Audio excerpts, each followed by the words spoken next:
You duped me, Lord, said the prophet Jeremiah. All I did was what you asked me to do. I spoke your word, and what did I get for it? I got rejection and untold suffering. You duped me.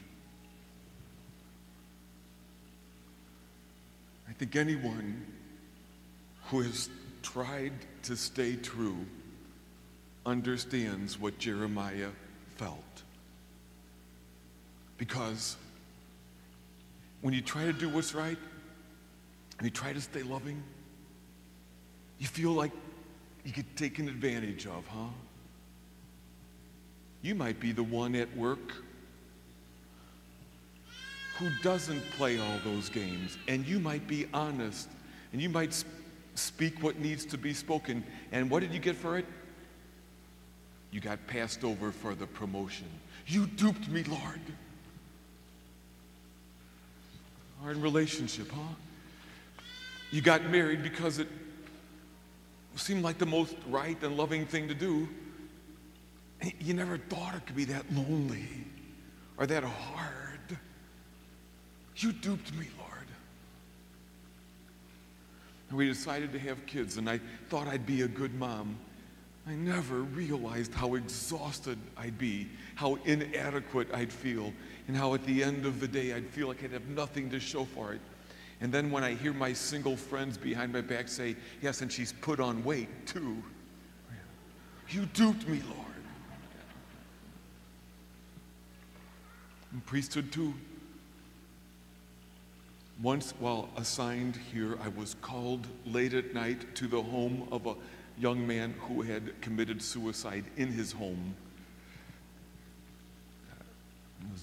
The images are horrific, and I drove home somewhere in the middle of the night with my head and my heart clogged. And I thought I ought to check messages. So I called into my voicemail, and there were 7. The first was somebody complaining about how something looked in the bulletin.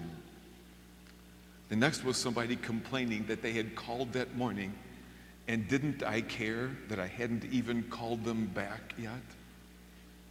I decided I wouldn't listen to the rest of them tonight. I thought, this is what I signed up for. You duped me, Lord. So it happens in so many ways in our loving. Like, let's say you choose to be boundaried in your expression of touch. While you have great affection for the other, you want to touch in a way that honors what is and is not yet in the relationship. And what do you get? She leaves you. Or he says, I want somebody else who's more fun than you. You duped me, Lord. Or maybe you make the commitment not to get drunk. Or maybe even not to drink at all. And then what do you get? You don't get invited to the next party. You duped me, Lord. Or after the divorce, you decided that you would live the high road, huh? And you would speak no ill of your ex-spouse who doesn't play by the same rules and who buys the kids all kinds of stuff, never disciplines them, and lies about you.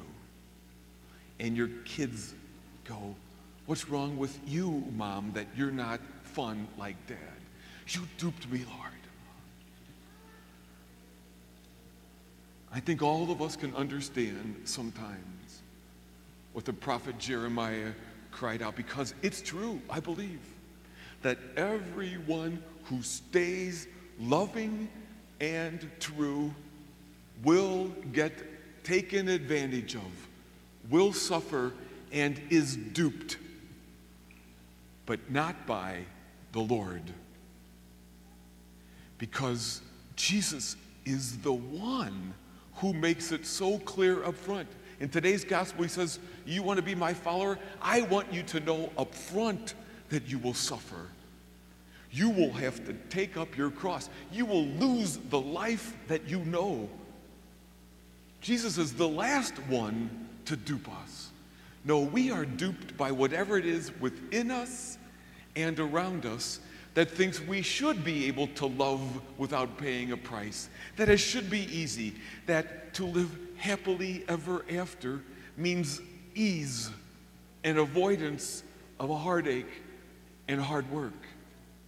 Or that we should be able to buy these products and find some kind of life that will be this happy, high life, as if it's possible.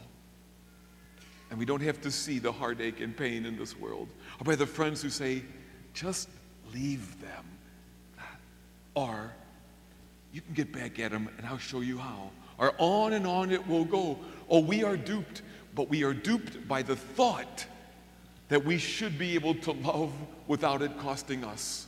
That life should be easy, and that if you're true, you'll never get taken advantage of. Jesus tells us just the opposite. When he tells the disciples he's going to suffer, Peter says, no, Jesus, not you. He says, get behind me, because he didn't want to be duped. Because he knew it was tempting. It's tempting for all of us to think that, yeah, I'll follow Jesus, but it ain't really going to cost me. And Jesus says, you gotta know that it will cost you. And then he says, I tell you that it's worth it. As a matter of fact, there is nothing more worth it. For when you lose your life, you will find it. And I know that many people here could stand up before us now, and you could tell stories of how when you took the high road or when you stayed loving and true, how hard it was. But when you stayed true, you came out on the other end to a life that you would have not thought possible, or that you would have never known if you had not suffered what you suffered.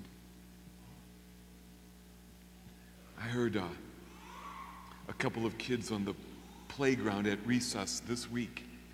They were talking about how there were some people in their neighborhood who were mean and selfish. And I said, so what do you do?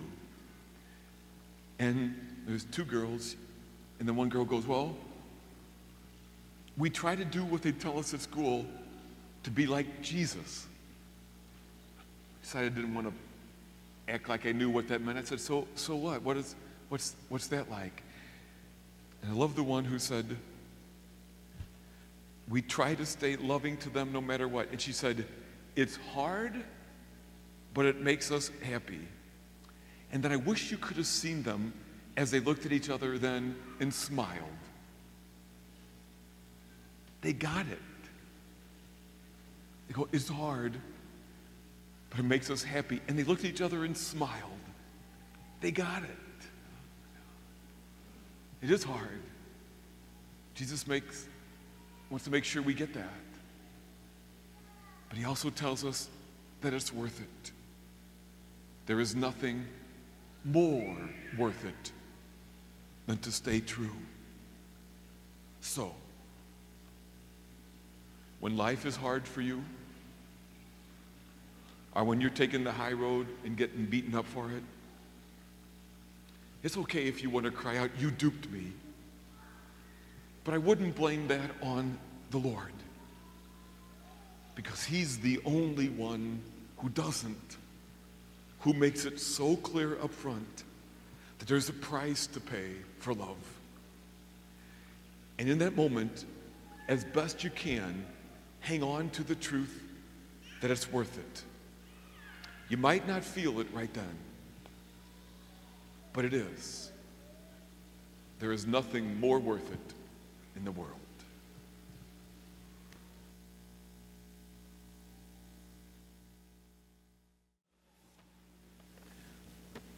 Well, hello, buddy. How are you? Not so good, are you? Big Al, I can't really tell what's going on. Is it okay to take the bag off your head? I can't tell what that means. Okay, all right. Okay. Oh, what's the matter, Big Al?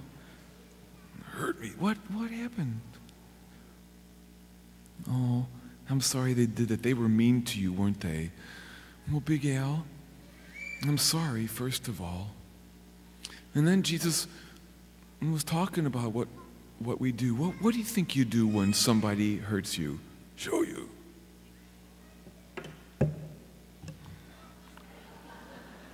When somebody hurts you, you smash stuff? What? You look at that? Why do you look at that? Oh, because it's broken like you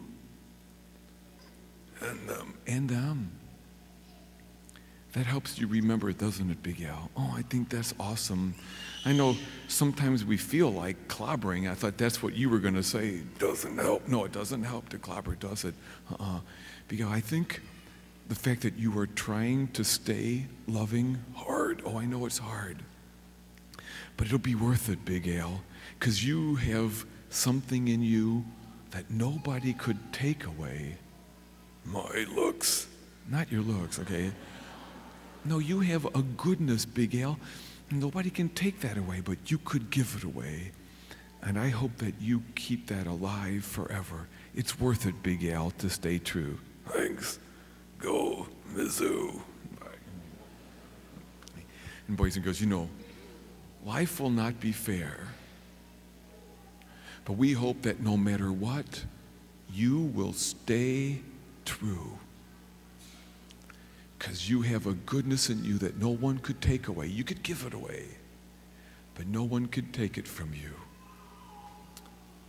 Pray that you will be like Jesus, the most important thing of all.